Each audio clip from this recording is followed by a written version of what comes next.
Hello everyone. आज से हम एक new subject company law start करेंगे।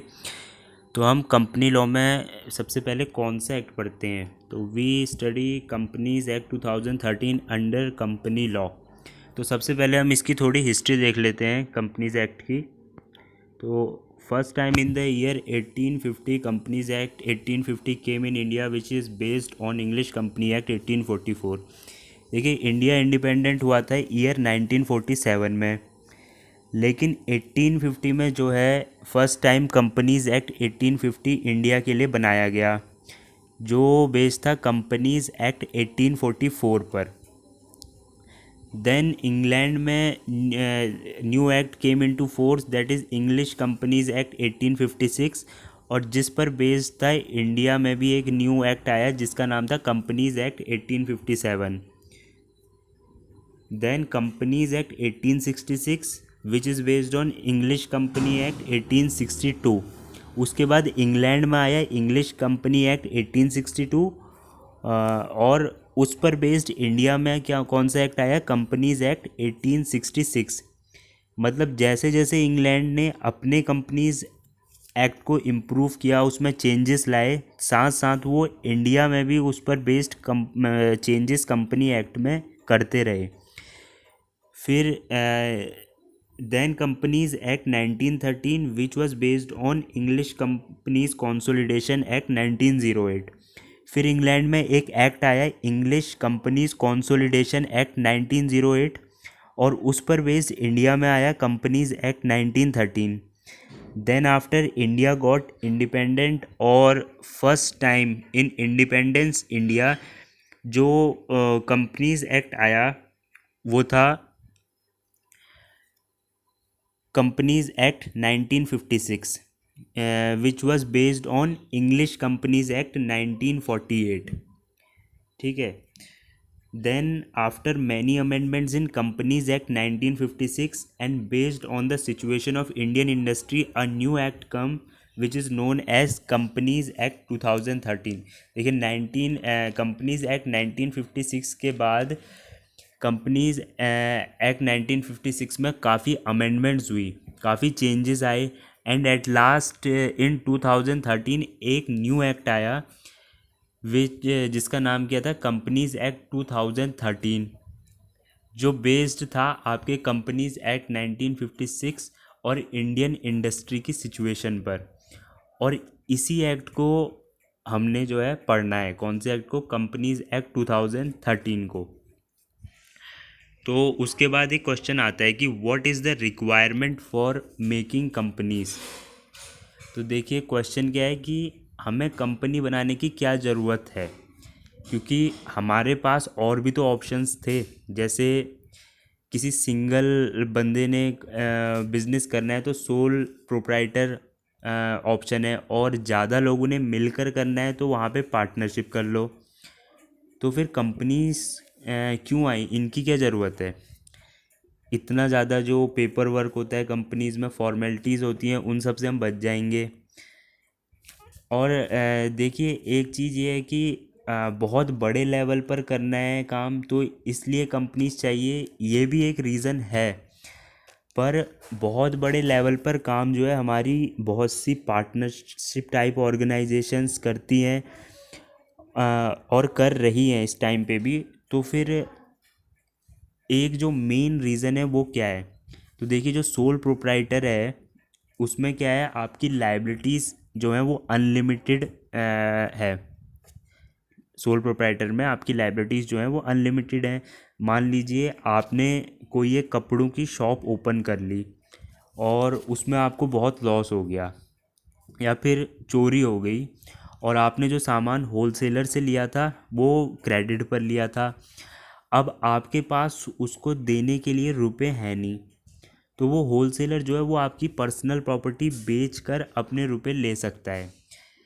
अपनी पर्सनल प्रॉपर्टी जो है आपकी, वो आपको बेचनी पड़ सकती है। और सेम ऐसा ही जो है वो पार्टनरशिप में भी है कि अगर आपको लॉस हो जाता है बहुत बड़ा, तो पार्टनर्स की जो है वहाँ पार्टनरशिप में भी अनलिमिटेड लायबिलिटी है। क्योंकि उनकी जो है जो पर्सनल प्रॉपर्टी है पार्टनरशिप में भी, वो उनको बेचनी पड़ सकती है। तो इसलिए जो कंपनीज़ का केस है, जो कंपनी के केस में क्या है कि उसमें ऐसा नहीं है। कंपनी के ओनर, सबसे पहले तो कंपनी के ओनर होते कौन है? देखिए, कंपनी के ओनर्स होते हैं हमारे शेयर होल्डर्स।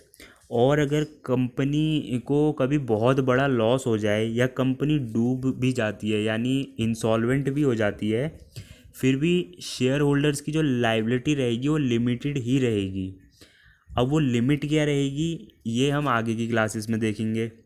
तो अब आप समझ गए होंगे कि एक बहुत बड़ा reason for the requirement of companies का ये था कि इसमें उसके ओनर्स मीन शेयर होल्डर्स को रिस्क कम था, उनकी लाइबिलिटीज़ जो हैं वो लिमिटेड होती हैं।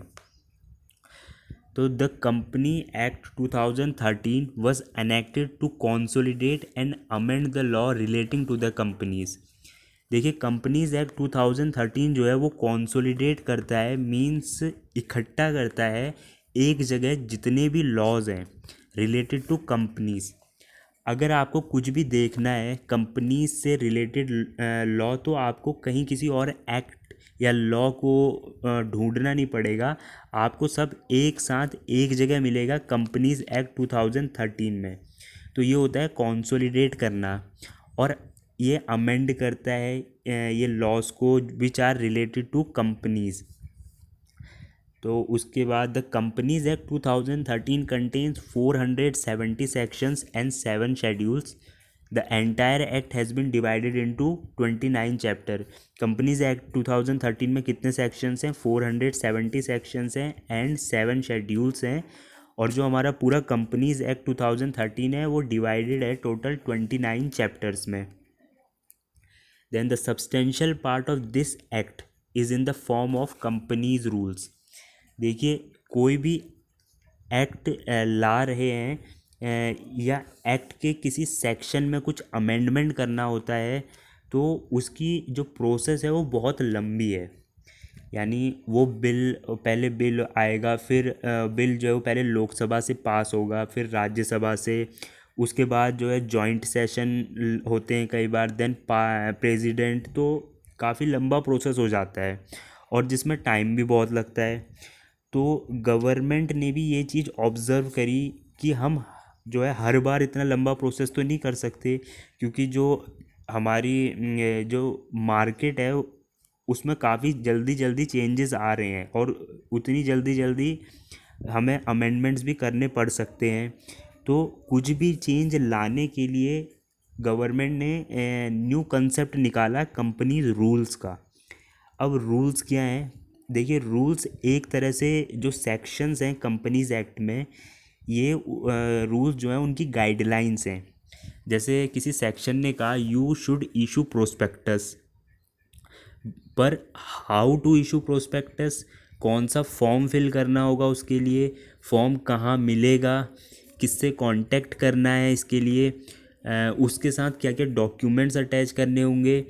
तो ये सब चीज़ें जो हैं ये हमारी रूल्स में आ जाएंगी। अब रूल्स का फ़ायदा क्या है? रूल्स का फ़ायदा ये है कि इन्हें लाने के लिए या कुछ अमेंड करने के लिए इनमें अगर कंपनी रूल्स आ रहे हैं तो उसे पार्लियामेंट की लंबी प्रोसेस से नहीं गुजरना होगा। So it is very easy to add the rules and amend the rules. तो कंपनीज एक्ट में आपको बहुत सारे सेक्शंस के साथ रूल मिलते हैं और गवर्नमेंट के लिए बहुत इजी है कभी भी उनको अपडेट करना या उनको अमेंड करना। अब कंपनीज एक्ट 2013 अप्लाई किस किस पर होता है?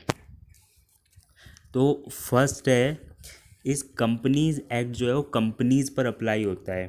देखिए, companies incorporated under this act और under any previous company law. कोई भी कंपनी जो इनकॉर्पोरेटेड है under this act means companies act 2013 के अंडर, और under any previous company law. Previous company law मतलब जो हमने सारे पुराने कंपनी लॉ देखे थे, जैसे कंपनीज एक्ट 1956, तो इनके अंडर भी जो इनकॉर्पोरेटेड है कोई कंपनी, वो कंपनीज एक्ट 2013 जो है उस कंपनी पर एप्लीकेबल होगा। नेक्स्ट है इंश्योरेंस कंपनी। कोई भी इंश्योरेंस कंपनी है अगर, तो उस पर भी कंपनीज एक्ट अप्लाई होगा, एक्सेप्ट जहाँ पर अगर कहीं पे ऐसा है कि कंपनी लॉ की कोई प्रोविज़न इनकंसिस्टेंट है प्रोविज़न ऑफ इंश्योरेंस एक्ट 1938 या फिर आईआरडीए एक्ट 1999 के साथ, यानी कंपनीज एक्ट की प्रोविज़न कुछ और कह रही है और इंश्योरेंस एक्ट 1938 या फिर आईआरडीए एक्ट 1999 की प्रोविज़न कुछ और कह रही है, तो वहाँ पे जो है इंश्योरेंस कंपनी पे कंपनीज एक्ट की प्रोविज़न नहीं लग के इंश्योरेंस एक्ट 1938 और आईआरडीए एक्ट 1999 की प्रोविज़न लागू होगी। नेक्स्ट है बैंकिंग कंपनी। बैंकिंग कंपनीज पे भी कंपनीज एक्ट 2013 लगेगा, पर इसमें भी यही है कि बैंकिंग रेगुलेशन एक्ट 1949 की अगर किसी प्रोविज़न को कन्फ्लिक्ट कर रहा है कंपनीज एक्ट की कोई प्रोविज़न, तो वहाँ पे बैंकिंग रेगुलेशन एक्ट 1949 की प्रोविज़न को माना जाएगा। नेक्स्ट है कंपनीज एंगेज्ड इन जनरेशन और सप्लाई ऑफ इलेक्ट्रिसिटी। कोई भी कंपनी जो है जो एंगेज्ड है जनरेशन जनरेट करने में या सप्लाई करने में इलेक्ट्रिसिटी, उस पर भी कंपनीज एक्ट लागू होगा, पर सेम वही चीज़ कि अगर उसकी कोई प्रोविज़न इलेक्ट्रिसिटी एक्ट 2003 के अगेंस्ट है तो वहाँ पे वो लागू नहीं होगी प्रोविज़न। नेक्स्ट है any other company governed by any special act for the time being in force. कोई अदर स्पेशल एक्ट के द्वारा कोई कंपनी गवर्न की जा रही है किसी स्पेशल एक्ट के द्वारा, तो वहाँ पे उस पे भी जो है कंपनीज एक्ट 2013 लागू होगा। और सिक्स्थ है any such body corporate which are incorporated by any act for time being in force. किसी कोई बॉडी कॉरपोरेट है जो इनकॉर्पोरेटेड की जा रही है किसी एक्ट के द्वारा उस टाइम पे, एंड और सेंट्रल गवर्नमेंट नोटिफिकेशन के द्वारा उसके बिहाफ में ये चीज़ कह रही है, तो उस पे भी कंपनीज एक्ट 2013 अप्लाई होगा।